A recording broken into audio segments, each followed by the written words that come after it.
This is a topic I love to talk about. Uh, uh, Unfortunately, I'll probably never be put out of business, but this makes so much more people's lives better that I really like to talk about it. So we'll talk about cancer prevention and the best strategy, and a number of issues will come up. Ironically, I didn't make this slide just for this talk for people who are seniors. This is the new reality that 60 is the new 40. People are living longer, they're taking better care of themselves. And what we used to, when we were growing up, smoking was the cancer problem. Now sitting is the new smoking. And sitting leads us to the excess calories of the new tobacco. We're talking tons and tons about vaccines right now, thinking COVID-19. But vaccines have also been identified as cancer prevention. We'll talk about at least one of them today. Now, we learn our things in a population health environment. That means we learn it from thousands and hundreds of thousands of people. But then when we get right down to it, we're really talking about preventing cancer in each individual person. So the things that I talk about today are to be applied to individuals, even though they were identified looking at very, very large groups of people. This sets the base for us in the United States, asking what contributes to cancer development. And we have about 1.5 million new cases of cancer a year in the US. And if you look down at that slide below, I don't know if the pointer works. Yeah, maybe. And you look at the three things that are in big yellow boxes: obesity and overweight. That's linked to 20% of the cancers. Physical inactivity, sitting is the new smoking, 5%, and diet, 5%. So if you put it all together, 30% of the cancers that are now occurring, or almost 1 million cancers, could have been avoided by working on these three factors. We'll talk about a bunch more also. Now, I start with this because we're all thinkers, and we probably all heard this ancient proverb, maybe from a parent or conversation in the school, that an ounce of prevention is worth a pound of cure. And it's quite fascinating in our modern world that sometimes a pound of prevention is not worth an ounce of cure. And we'll talk about some of those things also. And what this really tells us is what we've learned in thousands of people, we have to apply to a single one when we're talking. Now, there are three types of prevention. First, there's the primary prevention. That means there's no cancer in anybody, and we want to keep it from ever occurring. And those are some features of how we'll explain cancer prevention. The secondary is that the cancer is present, but you wouldn't know it. So you have no symptoms, you're not noticing anything different, but it's there. And that's when we do testing for cancer. The third one, which I'm not going to speak about at all today, the prevention part, is when it's clinically visible, so it's in public or private places on your body, and or it's giving you symptoms. And this is the other proverb: the horse is at least out of the barn. Doesn't mean you can't catch it again. But now we're really talking about how to prevent disabilities and how to prevent the disease from getting any further. So I'll talk about 7 cancers in 6 areas here: lung, breast, cervical. And the cervix is a part of the uterus, part of the womb, but it also refers to the head and neck area in the body. And you'll see something phenomenal with vaccines and the connection of those cancers. We'll talk about skin and melanoma, prostate, and colon and rectal cancers. And the things I'm going to try to point to as elements of how to create cure are medications, procedures and operations, and lifestyle goals. So let's start with the old, biggest and baddest. That was lung cancer. Lung cancer is changing a lot now. And I'll talk really about the front end, the prevention part. So primary is a lifestyle based. No tobacco products used for smoking. That's the lung cancer. And also things we've learned is avoid secondhand smoke. And that may become very important in a closed environment where one person is smoking and it's what they do, but there are many other people in that same environment who are exposed to the secondhand smoke. And secondhand smoke can cause lung cancer, can cause kidney cancer, can cause throat cancer. So it's really a big issue. And the last is vaping. Right now, we don't know where vaping sits. We know there are a lot of negative features to it. It lost a lot of its early flair, but one of the biggest dangers in that and stopping it from happening is not having our younger people think that vaping is fine, so smoking must be fine too. Now, secondary, that's where this cancer is there, but you don't even know it's there because it's no symptoms. For lung cancer, the key is screening. And fortunately, several years ago, a very nice research study proved that if you got a low dose CT, that's a CT or a CAT scan, that you could find the cancer. But rather than having a pound of prevention for an ounce of cure, one of the ways to get the ounce of prevention for the pound of cure is to pick the right group of people to study. And you'll see the bullet points underneath secondary screening. So people who are 55 to 80, who have smoked 1 pack of cigarettes for 30 years, 2 packs of cigarettes for 15 years, that's a pack year. That would be 30 pack years also. Or they're a current smoker or stopped within the last 15 years, should go for one of these low dose, very quick, easily analyzable CT scans. And the last, in the tertiary, it's lifestyle.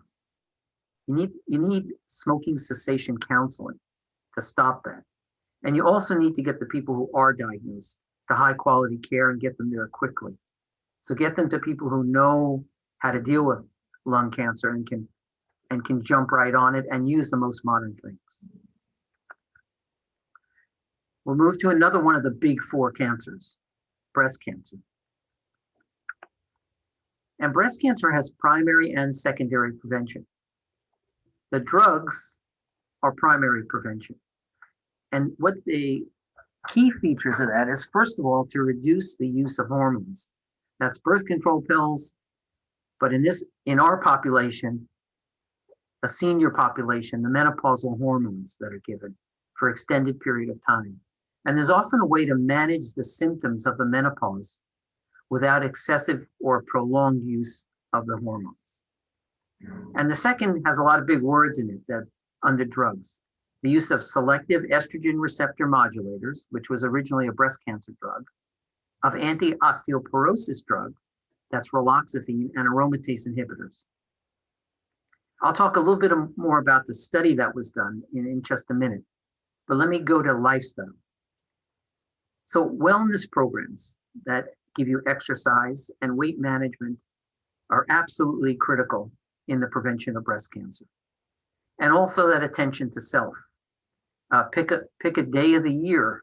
If you're a woman or you're someone helping a woman pick the right day of the year to get her mammograms, and do it on an annual basis. That's been shown to reduce the risk of death from breast cancer, annual mammography. And that's really the second one, screening compliance. Not just go and get it, but get it on the regular basis. It's fine if it's 14 months. It's probably fine if it's 16 months. But when it starts stretching out beyond that between mammograms, you're not getting the best benefit. And you can miss a very curable cancer. And probably what we've learned a lot about is the genetic and personal risk assessment. The genetic means ask the family. Has anybody in the family had breast cancer? Had they have other types of cancer?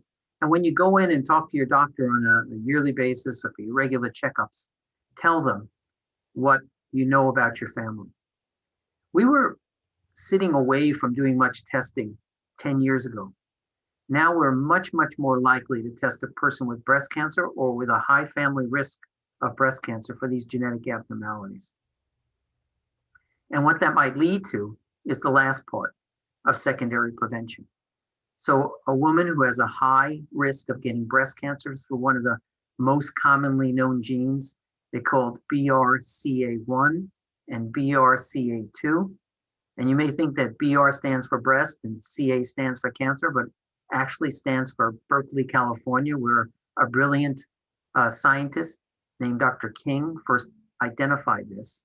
And when she did, we were able to find a group of people who would benefit from either having their breasts removed or maybe their breasts and their ovaries taken out to prevent significant, dangerous breast cancer. This changes with age too. So an 80-year-old woman who hasn't had breast cancer, even though she may be positive, is a lot less likely to ever get it than a 40-year-old. So there were 2 breast cancer prevention clinical trials. That means the experiments that we did. And we took 13,000 and then about 15,000 women and either gave them a medication or a sugar pill. That was the first study. The second study, they got medications for both of them. And the women who were brought in had a little higher than average risk. So let's say the risk of breast cancer would be 2%. These women had 2.5%, still very small. And they got these drugs, and the number of cases that were reduced were 50%.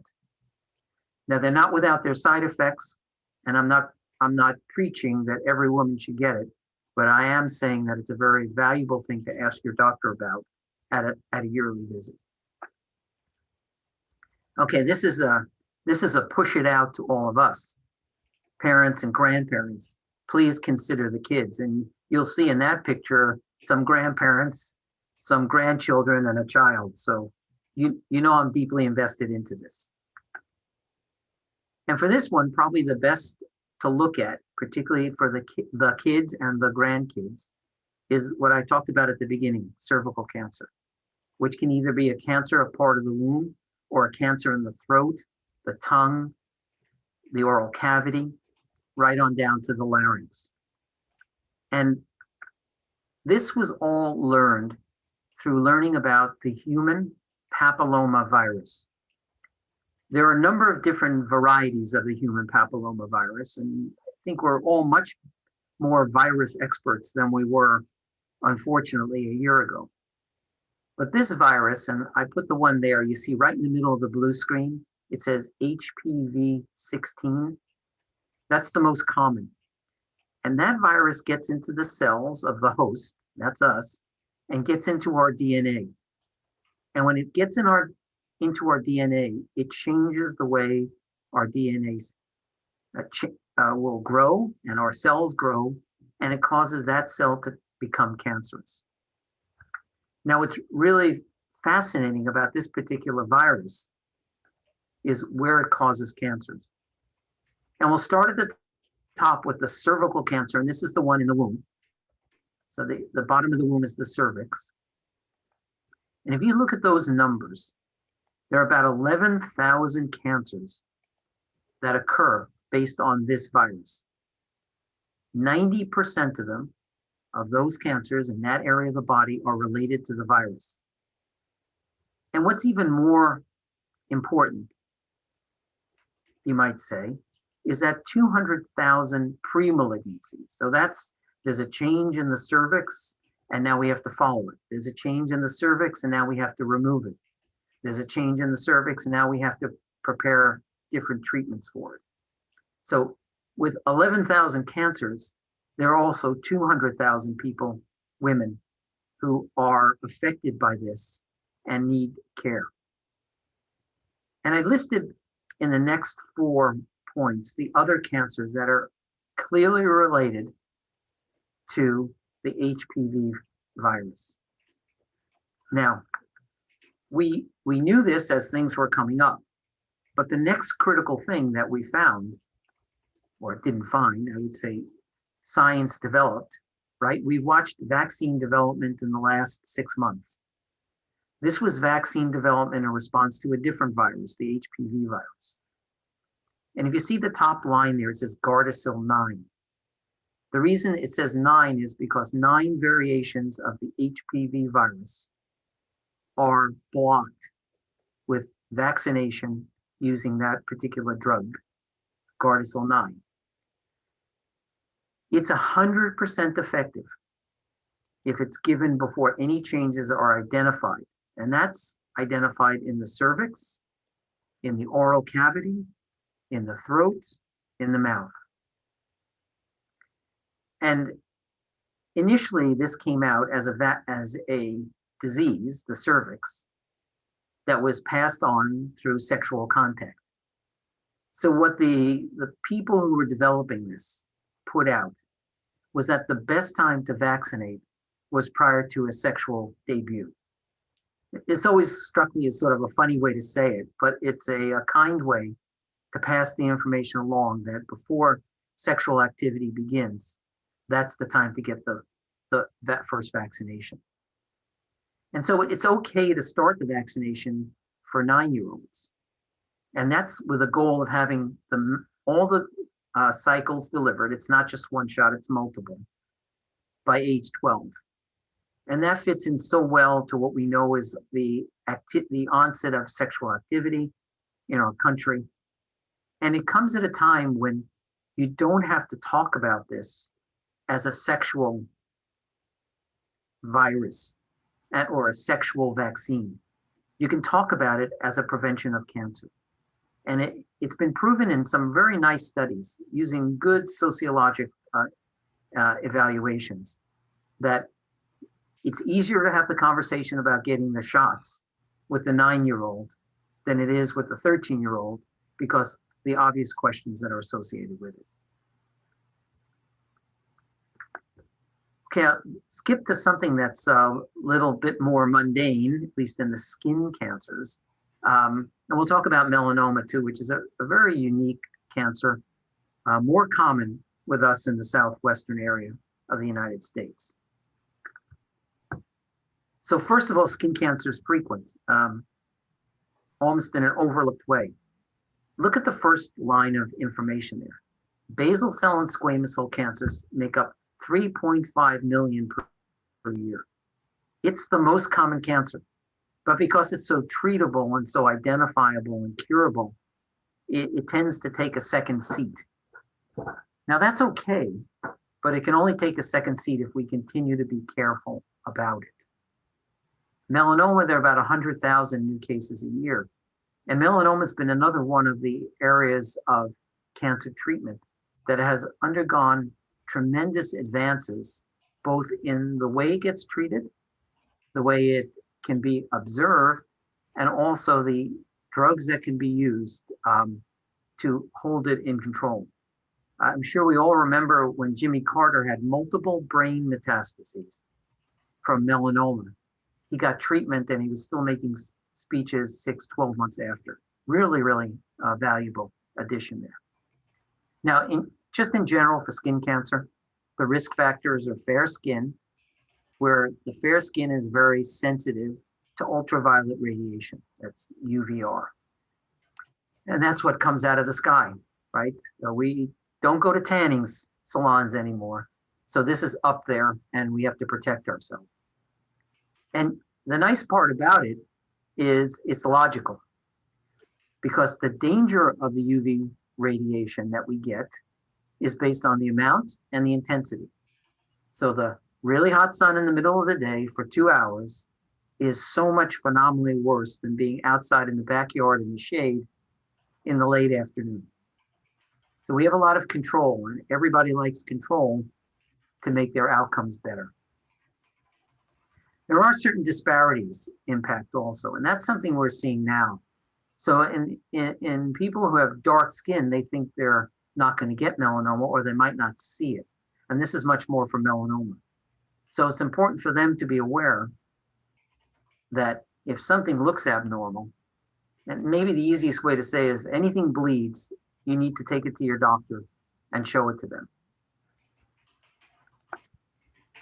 Okay, so how do we prevent skin cancers? First of all, we reduce our exposure. We use the sun blocking agents that we can buy that have UVA and UVB blocking written on the tube or the jar or the spray. Sun protective clothing and reduce exposure time in the sun. Now for people like us where vitamin D might be an issue, sun exposure is not considered the method to supplement vitamin D. So take the pills, it's much safer than going out and sitting in the sun. Here's another job for us as the senior population. We have to educate the younger people. We have to do something with them at noon in the shade instead of letting them sit outside. I don't know how many people who are listening today used to sit out in the backyard coated with oil with a reflector. Those are the most dangerous things, but they're great stories to tell, to share with younger people to protect them. And I said, bring any changing mole or skin abnormality to your healthcare provider's attention. You'll learn a lot about what to worry about and not to worry about. But when it comes to anything that rubs and bleeds, you really need to bring them. And the last one for melanoma, and here's genetics coming in again. If you have a family history of melanoma, or maybe pancreas cancer, or if you've had 3 or more melanomas, you really want to take that for genetic testing. Let's do prostate cancer, another one of the main cancers in the United States. The primary prevention features of prostate cancer are to identify the parameters that are associated with risk. So those parameters are age, they're your family's history of prostate cancer, and they're also the family's history of breast cancer if there's a gene abnormality, that BRCA1 or 2. African Americans in the US have a much higher incidence and younger onset of breast cancer. And if you've taken hormone supplementation for a long time, that also. There are a couple of protective factors, and I listed them here. The second 2 were done in research studies. They were helpful, but they were difficult to get the patients to use them.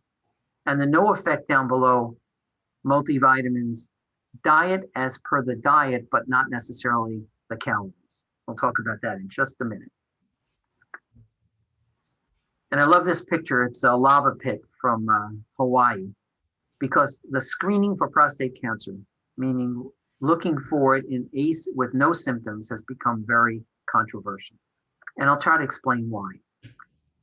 So first of all, the 2 things that are done are a digital rectal exam, that's the doctor examining you, and a blood test, which is a PSA. Now, use of the PSA has been designed to be in the right population. And so there's an age relationship.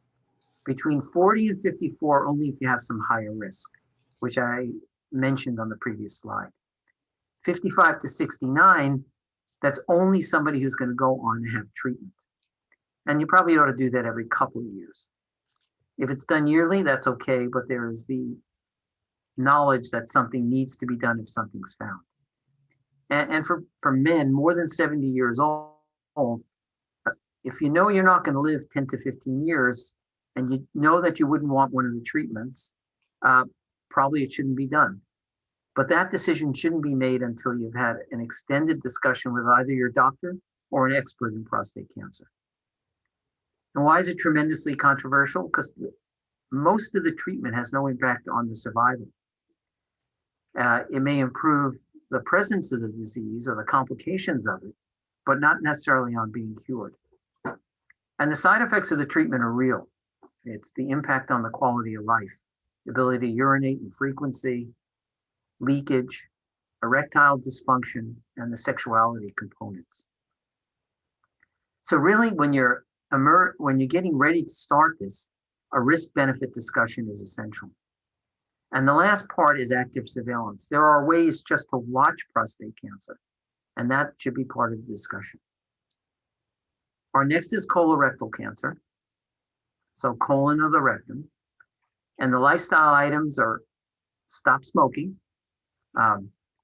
red and processed meats, moderate them, eat lots more fruits and veggies, alcohol consumption, moderate, and obesity avoidance or treatment of obesity.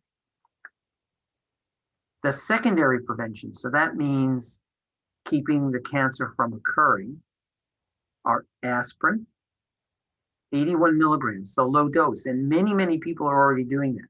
So you've already taken a step towards reducing your risk. The fecal immunologic testing, the fecal blood test, those are the 2 simple tests. And then colonoscopy, look at the whole colon on the inside. That requires a preparation. That's done about every 10 years.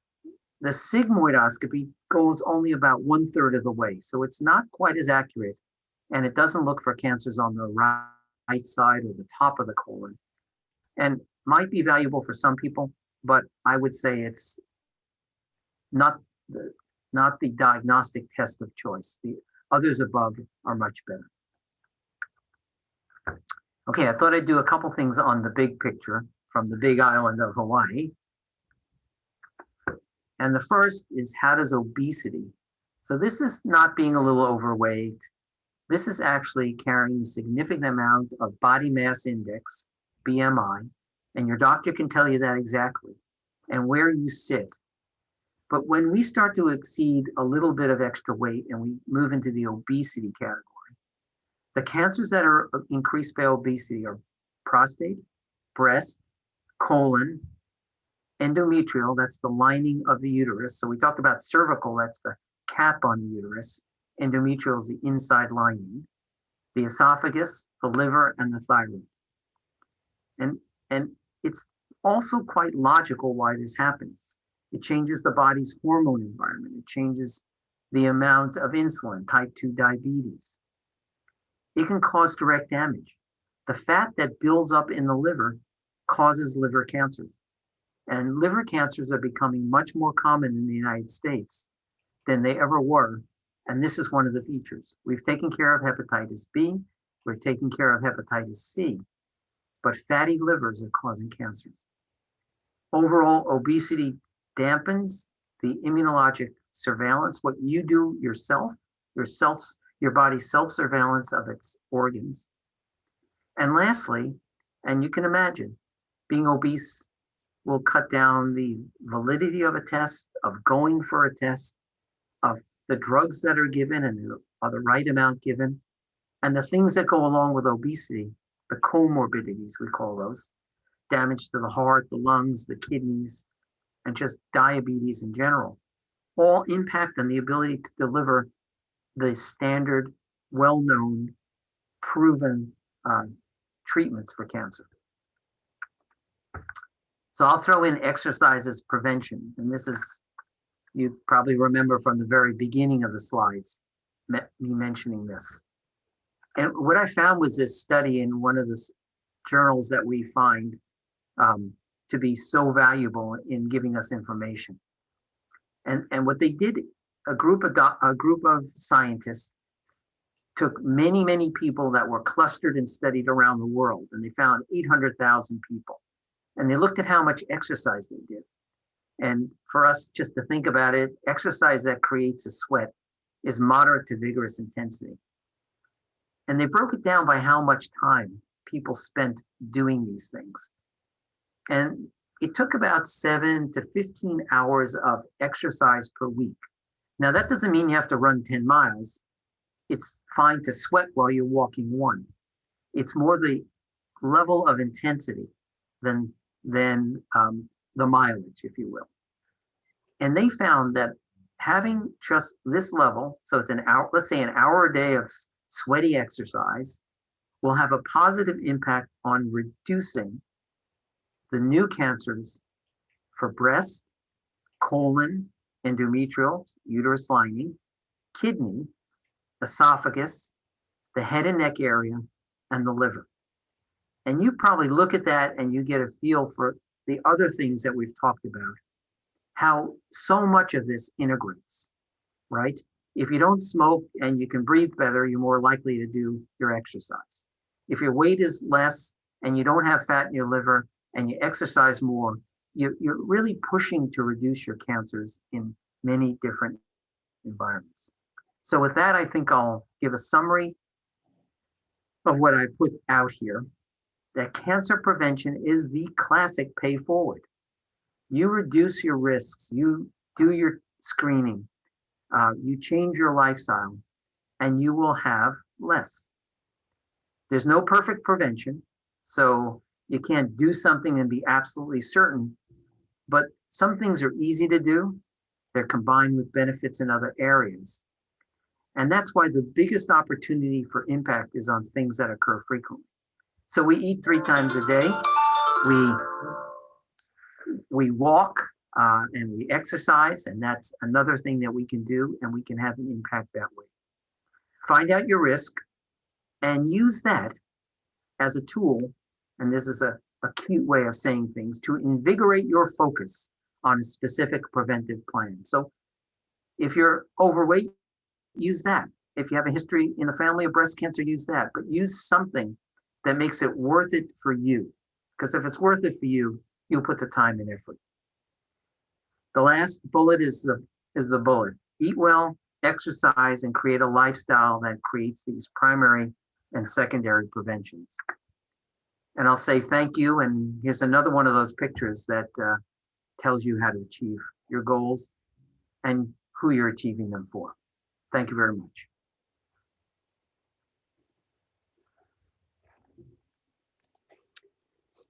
Thank you, Dr. Wagner. We appreciate that very informative presentation. I just want to open it up for any questions that our attendees may have. You can unmute yourselves in the bottom left-hand corner. There is a microphone. You can tap that and unmute yourself, or in the bottom of the screen, there's a chat box and you can type your question in the chat box.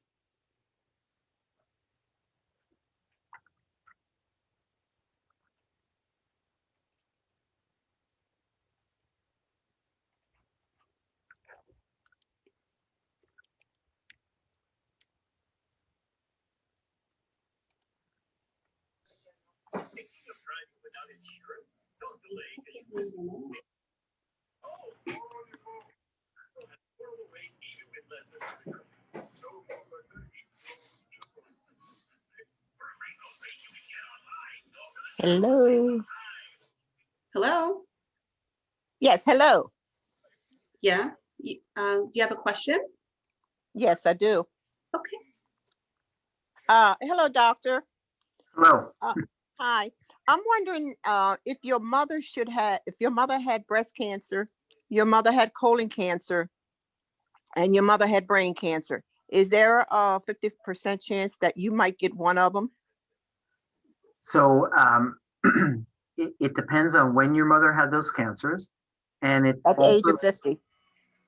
So if she had them at the age of 50, you should Yes. be at least tested for the breast cancer. If she hasn't, if she's still alive, she can be tested. No, she's gone. So I would say that yes, you fall into a higher risk category and would benefit probably from seeing a genetic counselor and having that person take a really full and complex history and deciding which genetic testing would be best for you. As genetic testing developed, it developed in different areas, and colon cancer was one specific area. Breast cancer was another area. Brain tumors, sometimes when they were associated with breast cancer, were also grouped together. And each of those is driven by a unique set of gene abnormalities. And sometimes even having access to the cancer that was taken out. So if the place where your mom had her cancer, you can get a piece of that tissue, they can test the colon cancer for what type of cancer it was.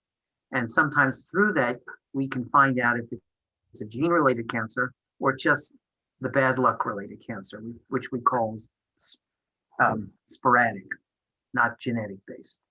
Oh, okay. So another question. Sure. I also don't have polyps twice when I went for my colonoscopy every 5 years. Should I be testing sooner than every 5 years, since it happens, seem like every 5 years the polyps come back? It sounds to me like you need an evaluation by someone with a cancer-based experience to look at everything that has gone on with you. You're painting many of the lines that we evaluate and decide what the best way for follow-up is. So sometimes with polyps, we think you should be evaluated every year until there's no polyp seen, and then maybe a 3-year break. I don't want to answer your question specifically. You've given me enough information to make the recommendation that Oh, you okay. have a skilled and educated person with a special expertise in that. And it might be your Okay. primary care doctor. I'm not, I don't want to say anything negative, but Right. the evaluation for your history needs a careful look. Okay.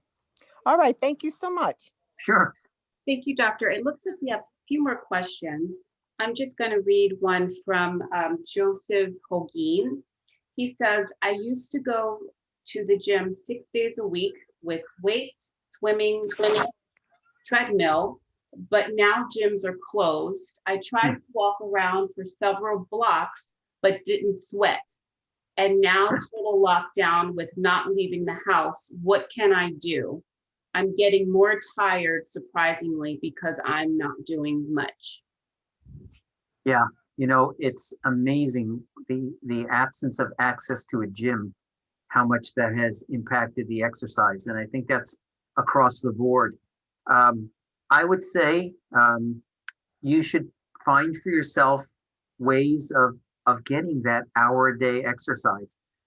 It's not so much the sweating, and I thought when I put that in the slide, everybody would understand what I meant.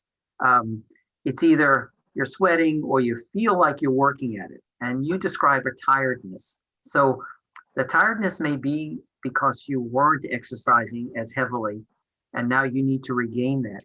But I think you can use that tiredness and a heart rate. If you buy a heart rate monitor and notice changes in heart rates as you're doing your exercise, that will give you the same measurement of the level of it being vigorous. And find yourself a place to do it. I mean, there are lots of residential streets that you can walk on. I know I used to go to a gym every day too. Now some days I run back and forth where there's no hills, or I run up and down and get the hill work in. I put one of my bicycles on one of those trainers so I can ride it in the garage once or twice a week. Now, what I say for myself is just what became easy to me. And I think the best thing for you to do is find those things that will be easy for you and fit into your lifestyle. Okay, I have another question in chat. And Mary, I see your hand up, so we'll get to you in just one moment. Patricia says, other than the hormones you mentioned for osteoporosis regarding reduction of cancer, is alendronate, excuse me if I'm pronouncing that wrong, alendronate 70 milligram tablets possibly in that category? Okay, so you've asked me a question about a drug that I am not an expert in. I definitely have heard the name. So that's another one of the drugs to prevent osteoporosis, osteopenia. What I was noting in the articles is a drug called raloxifene, which was first tested as a drug to reduce osteoporosis. And during that experiment, that clinical trial, it was identified that only half as many women who are getting that drug got breast cancer as the women who got a sugar pill. It's a good question to ask your physician whether or not that would be adequate for you. But this requires the expertise of someone managing your bones. And sometimes there's a way where 1 and 1 equals 3, right? If you could manage your bones, reduce your risk of breast cancer, to me, that's 1 and 1 equals 3. And I will occasionally see a woman who has osteoporosis as a new diagnosis and recommend raloxifene as a potential for them to take back to their primary care doctor, usually, or their endocrinologist. So the drug you mentioned is not a breast cancer prevention drug, but there are drugs that are breast cancer prevention drugs in that field. The other thing I would say is that using hormones for a long period of time, estrogens or progesterone, to manage bone density is no longer a good plan because of the risks of other cancer, breast. Okay. Thank you. Let's see. Mary, would you be able to unmute yourself and ask your question? Hi, Hi. Yes. Can you hear me? Yes, we can hear you. Hi. Hello, Dr. Wayman. Thank you so much for your presentation.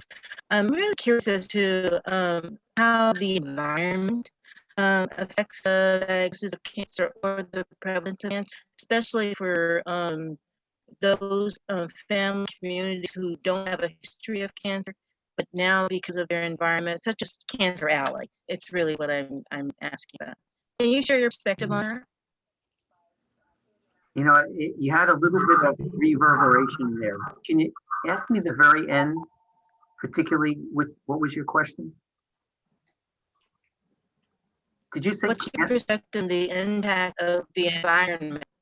The Yeah. environment such as Cancer Alley, people who live in those areas, they don't have history or their family history of cancer, but because now they're kind of third generations living in those areas, now they're thinking of cancer. So your question is about the association of the environment and the development of cancer. So clearly there are some areas where increased number of cancers are reported. And in those areas, you can link to a specific environmental finding.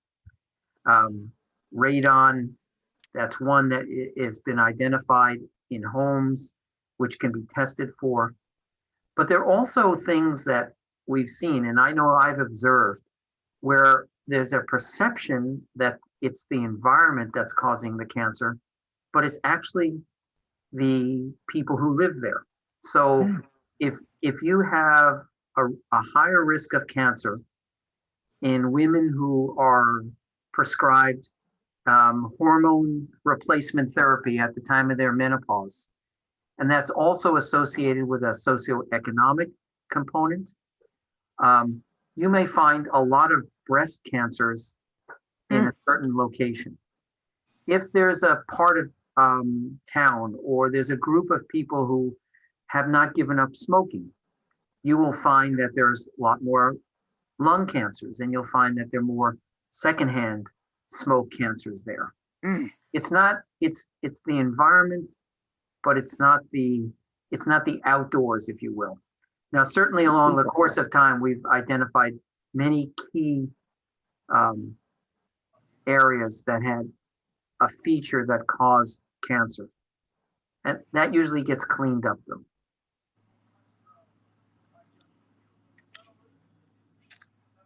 Thank you, Doctor. Thank you. Do we have any other questions? And excuse me, I have multiple screens, so I'm just checking other areas where people are typing their questions. So just give me 1 second. By the way, I want to thank everybody for listening. Thank You know, as physicians, we really want to share this kind of information, and I know how busy a day is and how busy a life is, and so I am always grateful when somebody is listening, and I hope taking in some of the things that I share. It makes my day.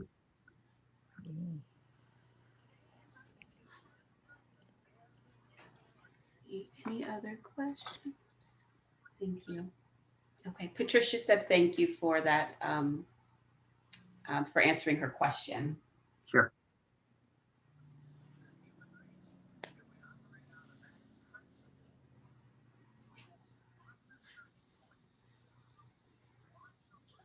Looks like I don't see any other questions. We do want to thank Dr. Wagman, who is with City of Hope.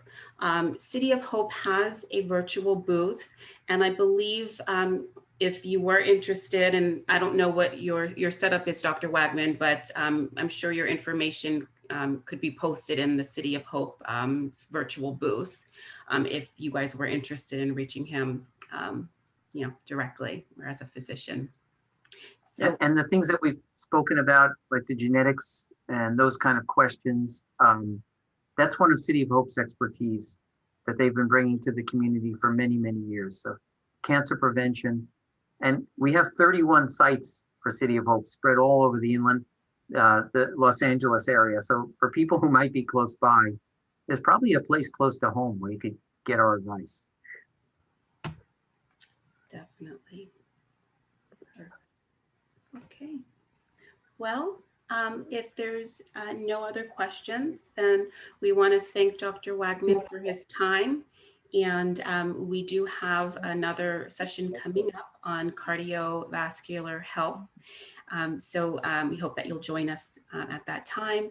And thank you, Dr. Wagman. Thank you for our attendees. And you all have a wonderful afternoon and happy holidays. Thanks.